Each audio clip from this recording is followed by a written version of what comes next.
Welcome back live to Oshkosh.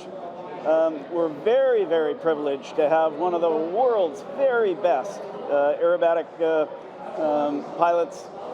Mike Goulian has been at it for 29 years. He doesn't look a day over 29 himself. All that high altitude and high G's is looking good on you, buddy. I'm trying.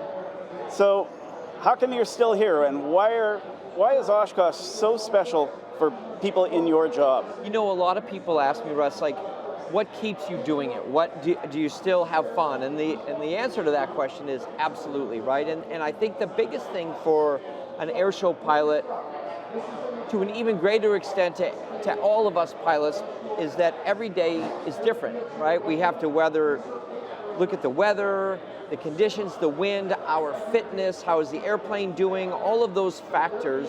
So every time you take to the air to fly an air show, it is a huge challenge. So you never get bored of it, right? And then when you come to Oshkosh, you're here with, 600,000 of your closest friends that are all watching you fly, that they know what they're looking at. So when you come to Oshkosh, you have to have your A game. So how has aerobatic displays and competitions, how have they changed over the years? The airplanes have gotten better, the equipment has gotten better, the safety has gotten better. How do all those come together to make for a great spectacle for the audience? Well, you're so right. So you've touched on all of it, right? So the airplanes are so much better. The composite propellers, carbon fiber airplanes, they're so much stronger. The maneuverability of the airplanes because of that is really just a lot better than it was even 20 years ago. And then the pilots, it was just you would fly on your own. Today, we all have coaches, we're all getting watched from the ground, we all have telemetry in our airplanes, all of these things that go into trying to make, if you will, a better presence in the sky, a better show, making it more dynamic for the audience. And I think that's what you see today, as opposed to 20 and 30 years ago, is more of a production in the sky. Okay, so how many shows do you do a year? Yes, I fly a lot of shows, about 18 shows a year. We start out in Florida. The air show circuit kind of follows the sun, right? So we go up to the Northeast, out to the Midwest, down into Texas, and then we finish in California in the fall, out at Huntington Beach, and then back to Florida to finish the season with a couple of shows. So it's a long year. We have a tractor trailer that follows us around. It does about 50,000 miles a year on the road. The airplane does about 200 hours a year cross country, and there's 8 team members that follow us around and put on. It's really just like a big circus on the road. But it's also like a big family vacation, right? At every stop, you've got lots of friends there. You all know each other. You all hang out together. Yeah, that's exactly right. The airshow business, we say it's one of the only businesses where your heroes become your friends, and that's happened with me. And now you have friends all over the country, and because I was in the Red Bull Air Race, all over the world. And so we all travel together, whether it's the Thunderbirds, the Blue Angels, Rob Holland, Kevin Coleman, Kyle Franklin, Matt Yonkin. We're all a big family on the road, and we see each other at so many air shows. And in fact, Oshkosh is one of the only places where you see everybody but nobody, because we're all so busy that we're all here, but we don't get to spend much time with each other. But at these air shows around the country, Thursday nights, Friday nights, we get to spend a lot of time together, really cementing friendships. And like you say, we look at the air show world as an air show family. But one night you might be at a state fair, and one night you might be in front of 100,000 people at a fireworks display or something like that. What is different about Oshkosh? What's the thrill of flying at Oshkosh? Well, for me, the thrill of Oshkosh is all the people that went before me, right? Charlie Hillard, Tom Pobresny, Gene Soucy, Leo Lautenschlager, the French Connection. You're flying in front of an educated, amazing group of people that love aviation just like we do, and you're on the same stage that really the greats have been. And that's the big thing, is you feel like in your little bitty way, you're contributing to sort of the legacy that is EAA and AirVenture, and our goal is to just try to make it a little better than when we found it. Okay, 29 years is a long time, and even though you don't look it, you are getting on in years. What's the training regimen like for an older aerobatics pilot? You know, it hasn't for me. Thanks a lot, by the way. It hasn't changed for me over the years. It's really fitness, sleep, food, and tons of practice and training. And as long as you're still thrilled by it and having fun, and you want to get up in the morning and go practice, I'll keep doing it.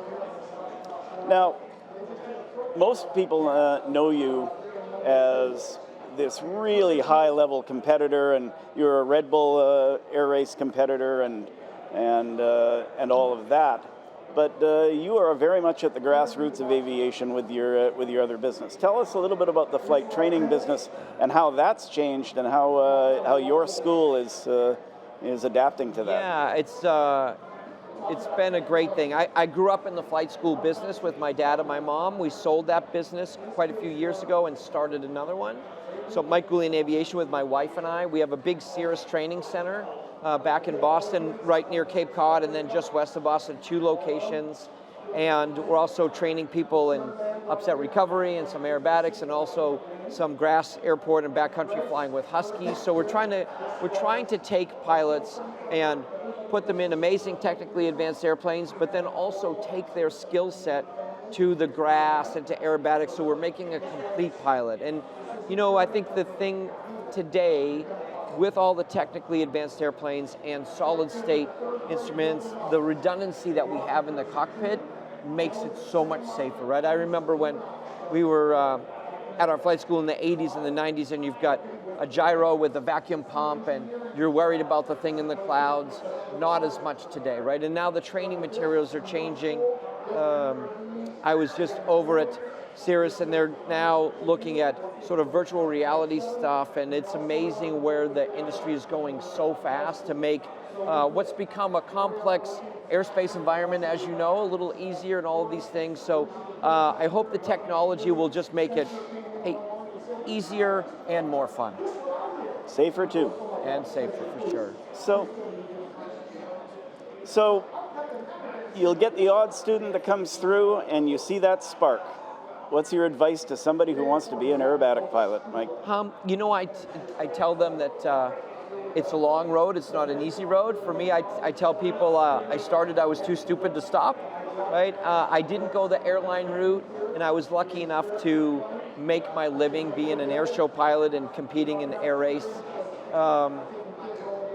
It's something that you have to be really, really passionate about, and I tell everybody, do a dual track, right? So I flew corporate airplanes, King Airs, Learjet, Citations, and all that in my career as I was competing, and sort of one out more than the other. And I tell people, have a parallel track, right? Go for the corporate, the military, the airlines, and make aerobatics sort of your hobby. And then if you're lucky, it becomes your vocation. All right. Well, we really appreciate you having you on, Mike. My pleasure. It's been great to see you again. We'll look forward to seeing you in the show this afternoon. You got it. And in the meantime, we've got a pretty appropriate cool plane of the day. It's a little Falco, and Falcos are cool little home builts that go really, really fast. And they're very popular, and let's go have a look at one of the nicest Falcos on the field. So I'm Dave Nason. I'm from Kent, Washington, which is near Seattle.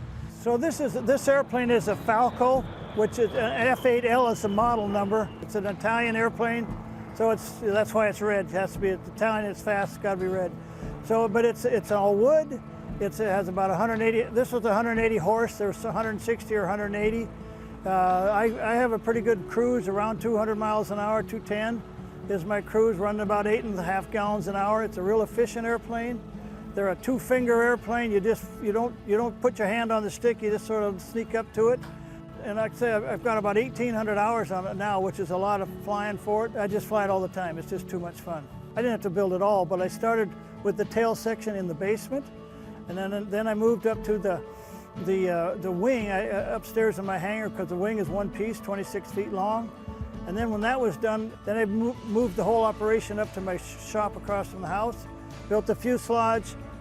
There's no one part that's harder or less than the others. I think fitting the canopy is tricky because the glass, and I think that would have been the most fussy to do. You can say the word avionics. I think I have a Garmin 250 XL and just an old KX 155 radio. It doesn't have any of the new fancy stuff that has what they call round dials in there, and it works just fine for me. Do I ever fly aerobatics? I like to do 8 and 16 point rolls. It could fly aggressive, but I try to fly real smooth. No one else has ever flown it. I'm the only one that's flown it. I've given hundreds of rides, but no one else I've never seen it in the air. I'm going to continue to fly it for as long as I can.